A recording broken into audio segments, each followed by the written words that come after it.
Hi, my name is Candace Ramsey. I'm an associate finance manager for PepsiCo, and I'm from Philadelphia. So my dad completed his PhD at University of Michigan, and my mom completed her bachelor's there as well. And then we actually moved to New Hampshire, where my dad taught at Dartmouth, and we stayed there for about a year. So I went to kindergarten in New Hampshire, and then after New Hampshire, we moved to Boston. And after Boston, we moved to Philadelphia, and I went to middle school and high school in Philadelphia. It's kind of where I feel like I started to become who I am, and I kind of learned about myself. So usually when people ask me, I say I'm from Philadelphia, but really I kind of grew up all over the place. When I moved to Philadelphia, that was really my first time being in a predominantly Black environment as far as education. Prior to that, I was mostly in private schools, Catholic schools, different things, and for the most of the time, I was pretty much, me, my brother, and my sister were like one of two Black families within that school. And so when we moved to Philadelphia, it was different. Everyone would make fun of me. They would say, "Oh my God, you're like an Oreo. You're Black on the outside but white on the inside," because of the way that I talked, or just the way that I was. And so that was really, it hurt me a lot, because this was the first, I was excited to be around people that looked like me, but then they basically made me feel like an outsider and that something was wrong with me. It really was the first time that I decided, this is who I am, and I got comfortable with who I was as a person. And some people might get in that environment and try and change and adapt who they are, but for me, I was like, you know what, I don't care that I like to read versus maybe doing some other things that you guys like to do, or that I know how to properly conjugate verbs. I mean, it's just like who I am. Education was always important growing up, and so, I just kind of put a stake down and just said, this is who I am, take it or leave it. Going to Spelman, I was like, okay, I hope that I fit in. I know it's HBCU, but I don't want to get into the same mentality that I was when I first moved to Philadelphia. And it was just so refreshing, because this is the first time I'm in an environment where everyone looks like me, but they also have the same mentality as me. So it wasn't, people weren't making fun of me because I was educated. It was, something to be proud of, and getting good grades, and being motivated in what I wanted to do after college was a good thing. And there were other people around me who I was, envious of. So I was like, oh my God, they're doing all these great, amazing things. It was just really healthy to be in that sort of environment. So in undergrad, I actually interned with Pfizer Pharmaceuticals as a pharmaceutical sales rep. And I kind of laugh about it now, because I couldn't really imagine doing that. But at the time, it was great. So I got that internship through a program called Inroads. And so Inroads helps minorities get these internships at Fortune 500 companies that they might not otherwise be exposed to. So that was a really great program. And so through Inroads, I interned with Pfizer for 2 summers. And I had actually accepted a full-time offer with them for post-graduation after Spelman, where I actually ended up working with SunTrust Bank in investment banking. And I heard about that through, they just did an on-campus informational session. A couple of people came, and I was like, oh, that sounds really interesting. It was in portfolio management. And so I really connected with one of the managing directors there, and he really encouraged me to think about, what I ultimately wanted to do, and that I feel that doing pharmaceutical sales was really going to help me build the skill set that I thought that I would need in order to get there. And so his perspective was, you can always go back into sales, but it'd be really hard to transition from sales into more of, call it an analytical role, like what I would be doing at SunTrust. And so I made the really hard decision because I ultimately ended up getting the offer from SunTrust, and I made the hard decision to actually renege on my Pfizer offer, because I really felt in my heart that it was going to really set me up in a better place and help me build a certain skill set that I wasn't going to get at Pfizer. So I backed out and ended up working in investment banking. And I don't necessarily think I knew when I signed up for it what I was getting myself into. So when the MDs came on campus, of course they send the 2 Black MDs that they have in the firm, Spelman College, to do this informational session. I was like, oh wow, these successful Black men in banking, like this is gonna be great. And so I don't think I really registered the type of environment that I was getting myself into when I decided to go into banking. But, you get there and I was a double minority there, so there weren't a ton of women in general in banking. And then you talk about Black women, it's basically slim to none. So I can't say that I necessarily felt uncomfortable because, as I said, growing up, I was somewhat in predominantly white environments until I moved to Philadelphia. So it wasn't something I was uncomfortable with, but it's definitely something that you notice when you get there. And just realizing that there weren't a ton of people that looked like me that were, in the C-suite or at that MD level. And I remember, like, the first couple of weeks, I had an interaction with one of the other Black women in the firm, and she basically ripped into me, and she was like, you need to do X, Y, Z, and I had made a comment to somebody without thinking about it, and apparently it was inappropriate. I don't even remember what it was at this point right now, but she basically ripped into me, and I remember I went and I cried at work, and I was so upset about it, and I was like, oh my God, I'm coming from someone, like, we're supposed to stick together, like, how can you just make me feel so terrible about myself, and blah, blah, blah, blah. In that moment, I basically realized that as a Black woman in this industry, I was gonna be held to a different standard than,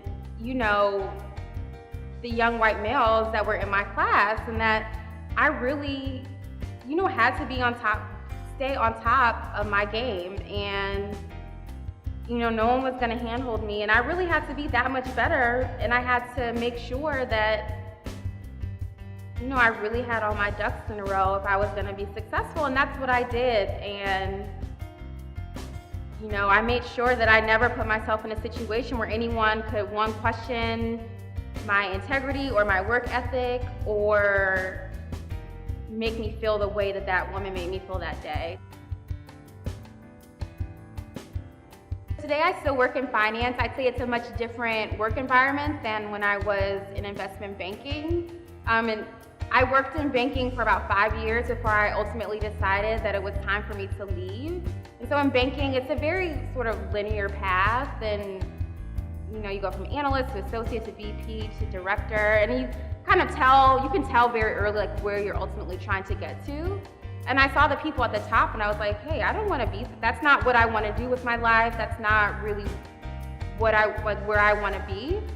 And so after probably 4 years, I realized how unhappy I was. And from the outside looking in, oh, you just got promoted, you have this, you have that.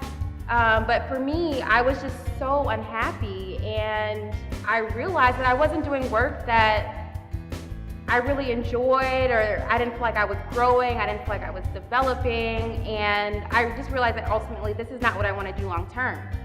So I actually started looking, I interviewed at other companies, and I realized as I was looking at other jobs, a lot of what I was interested in, they would say, oh, MBA required or MBA preferred.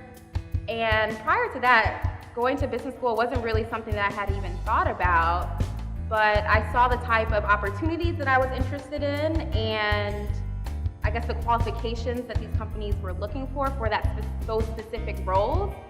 And so I just started to look into, MBA programs, and there was actually a guy at my job who had left the year before me and went to Booth, and he was telling me about this program called MLT, and I was like, oh my God, what is that? So I just really started to get into the process and understand the resources that were available to me as far as getting a master's. So I went through the MLT program, learned a lot about business school and that process, and ultimately I decided to go to the University of Michigan at Ross. And honestly, when I first started the MBA process, Ross wasn't even a school that was on my radar.